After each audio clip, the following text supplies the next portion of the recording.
In 2026, the average American worker earns less in real terms than they did in 1973. That's 53 years of going backwards while being told the economy is growing. And it's not just America. Across 5 continents, something fundamental has broken in how wealth moves through society, and most people haven't realized it yet. Today we're going to look at whether 2026 is actually the worst economic moment in modern history, or if we're asking the wrong question entirely. Here's what people think they know. Inflation's bad, housing's expensive, everything costs more, the usual complaints. But let me show you what's actually happening. Global debt just crossed $305 trillion. That's not a number anyone can visualize, so let's put it differently. That's 330% of global GDP. For every dollar the entire planet produces, we owe $3.30. In 2008, right before the financial crisis, that ratio was 270%.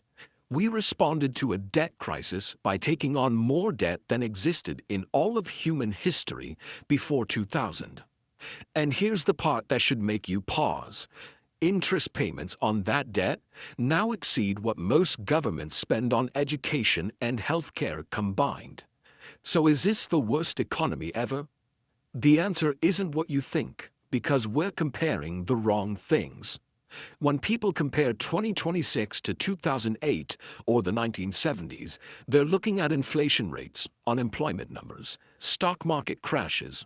But those are symptoms. What's happening now is structurally different. It's not a crisis, it's a transformation that's already happened, and most people missed it.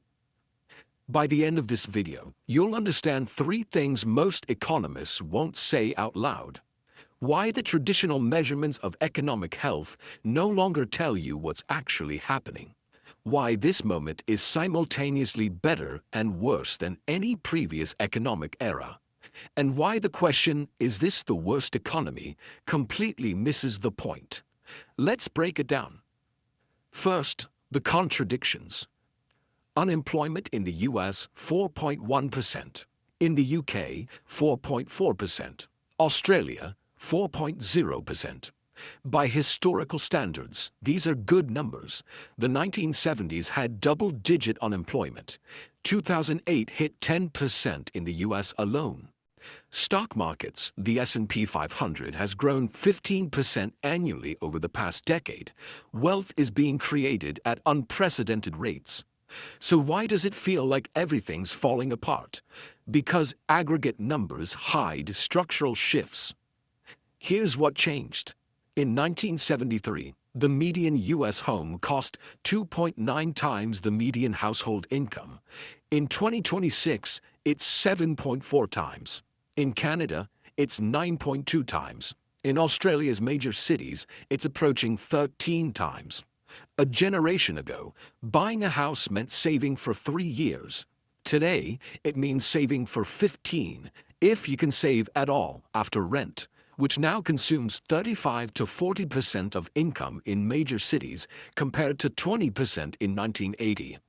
The economy isn't broken by old metrics. It's been redesigned, and the redesign only works for people who already own assets. Let me show you the split. Since 1980, global productivity has increased by 250%. Worker wages have increased by 14%. That gap, 236%, didn't disappear. It went somewhere. Corporate profits as a share of GDP have doubled.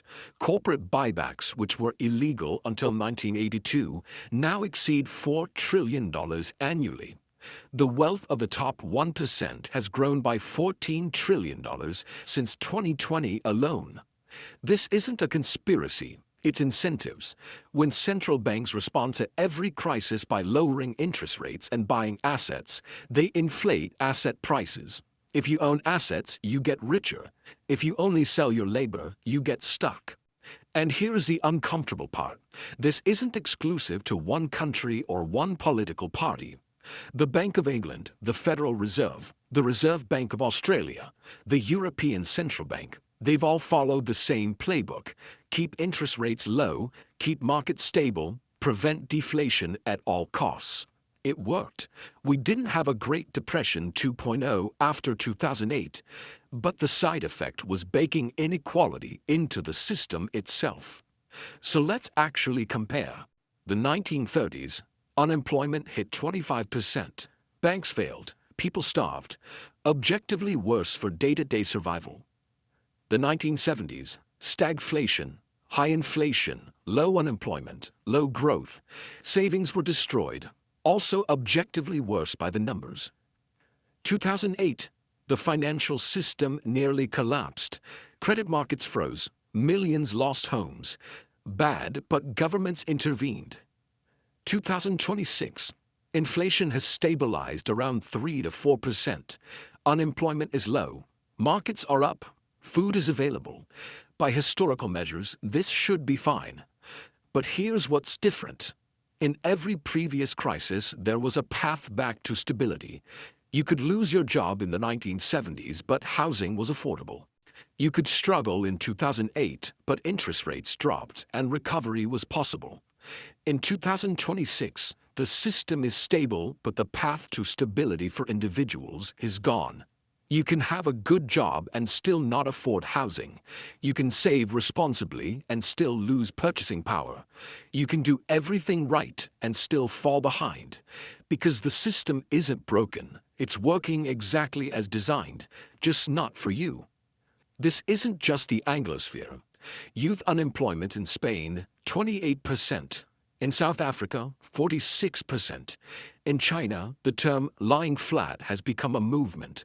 Young people opting out of the work, marriage, home ownership conveyor belt because the math doesn't work anymore. Global fertility rates are collapsing, not because of culture wars, but because people can't afford children. The economic foundation required to start a family has been priced out of reach. And debt? Developing nations owe $29 trillion, mostly in currencies they don't control. When the dollar strengthens, their debt becomes unpayable. We're watching dozens of countries slide toward default in slow motion. Here's the psychological shift. Previous generations faced crises, but they believed the system would eventually correct. This generation faces stability but doesn't believe the system can deliver the life they were promised. That's not economics, that's a legitimacy crisis. So let's ask the real question. Why hasn't this exploded yet? Because the system has release valves. Credit cards, student loans, gig economy apps that let you monetize every spare hour, platforms that let you rent out your car, your spare room, your time. We've created an economy where you can survive, barely, by cannibalizing your future. And as long as people can survive, the system doesn't break, it just grinds.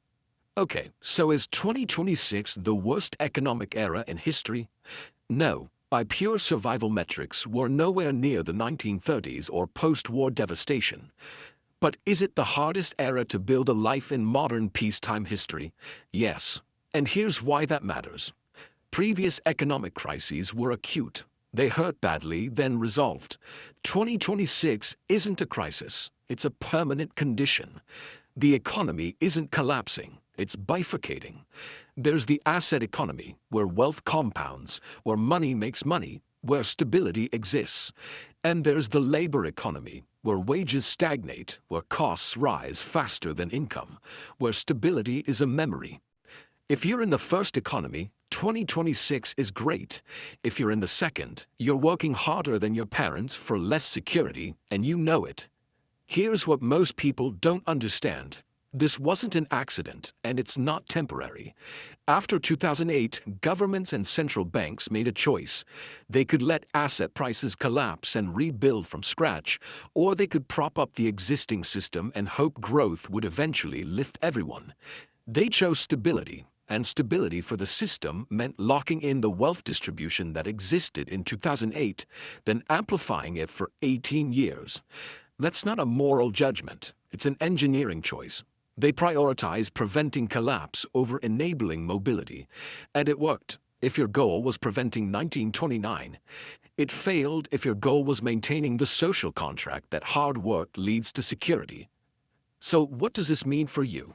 It means the rules have changed and most people are still playing by the old ones. The old rule: work hard, save money, buy a home, and retire. The new rule: acquire assets early, use leverage, understand that cash savings lose value, and accept that labor alone won't build wealth. You don't have to like it, but you do have to understand it.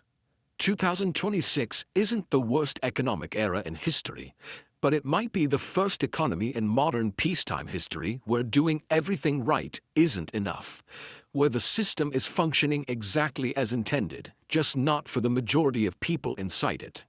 That's not a crisis, that's a design flaw that's become permanent. And the sooner you see the economy for what it actually is, rather than what you are told it should be, the better your decisions will be. That's it for today. If this changed how you see what's happening, share it. And if you disagree, let me know in the comments, because this conversation matters more than most people realize. See you in the next one.